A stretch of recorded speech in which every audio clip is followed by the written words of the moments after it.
Shweta Bishnoi. Welcome to my channel. So today we are going to talk about the hormonal control कि कौन से hormones जैसे ही जो male and female होते हैं वो प्यूबर्टी में आते हैं तो कौन कौन से हार्मोन सेक्स हार्मोन्स रिलीज होते हैं, उनका क्या फंक्शन होता है और कैसे कंट्रोल होता है उनका, that we are going to discuss. So first we are going to talk about hormonal control in case of males. सबसे पहले जो एक्शन में आता है दैट इज हाइपोथैलेमस. सो जैसे ही द बॉय और the male reaches in puberty तो उस टाइम पे जो हाइपोथैलेमस है it start secreting a hormone which is called gonadotropin releasing hormone. Gonadotropin releasing hormone. Fine, releasing hormone है तो ऑब्वियसली ये हाइपोथैलेमस से ही सिक्रीट होगा. Now this hormone will go to anterior pituitary. Anterior pituitary now in response to this hormone will secrete two different hormones. One is called luteinizing hormone. Luteinizing hormone. And the second one is follicle stimulating hormone. So this is follicle stimulating hormone. So ये दो hormone release होंगे. Then जो luteinizing hormone है it will go into testis and testis में जाने के बाद it will stimulate Leydig cells to release testosterone.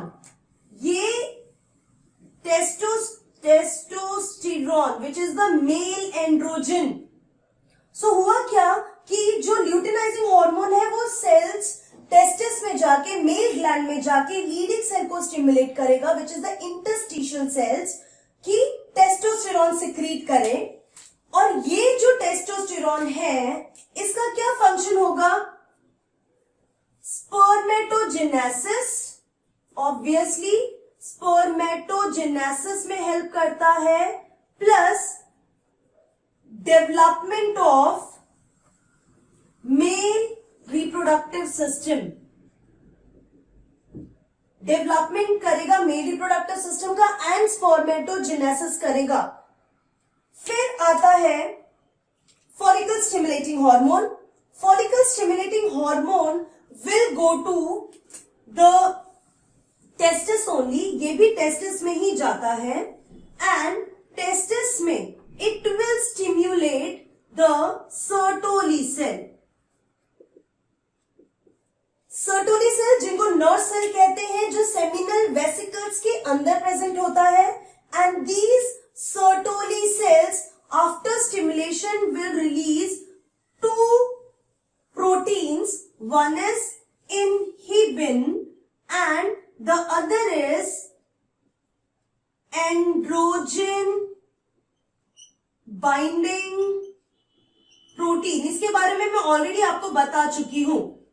Androgen binding protein क्या करता है? सेमिनल वेसिकल्स के अंदर वो इस टेस्टोस्टेरोन को होल्ड करता है ताकि, तो मैं ऐसा बोल सकती हूं कि टेस्टोस्टेरोन के साथ मिलकर androgen binding protein will help in spermatogenesis. Clear with this? Gonadotropin releasing hormone will go to anterior pituitary. Anterior pituitary दो हार्मोन रिलीज करेगा. ल्यूटिनाइजिंग हार्मोन का एक्शन लीडिंग सेल पे होता है ताकि वो टेस्टोस्टेरोन सिक्रीट करे. टेस्टोस्टेरोन मेल रिप्रोडक्टिव सिस्टम को डेवलप करेगा. सेकेंडरी सेक्सुअल कैरेक्टर्स को भी, सेकेंडरी सेक्सुअल कैरेक्टर्स के डेवलपमेंट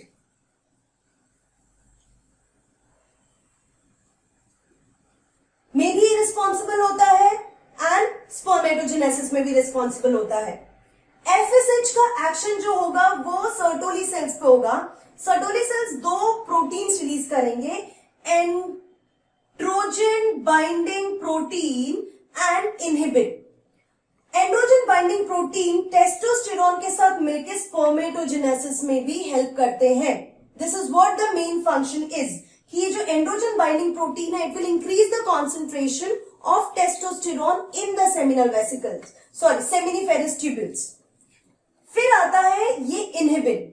जो इनहिबिन होता है, it is having negative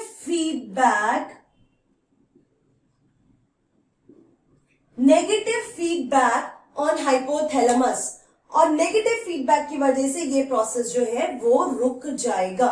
this is what happens in hormonal control in mail.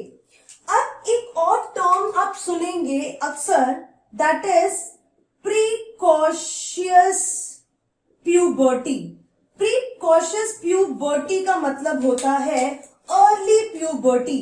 Mails के केस में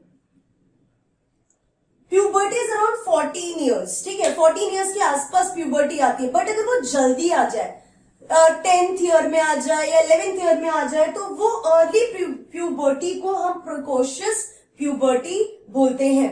अब सेकेंडरी सेक्सुअल कैरेक्टर्स की अगर हम बात करें मेल्स में, तो जैसे ही वो प्यूबर्टी में पहुंचते हैं और टेस्टोस्टेरोन सिक्रीट होना शुरू होता है, so what happens, there will be increase in the height, sudden increase in the height.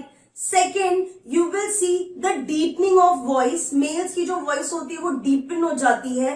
Why? Because of increase in the larynx. जो voice box होता है वो increase हो जाता है.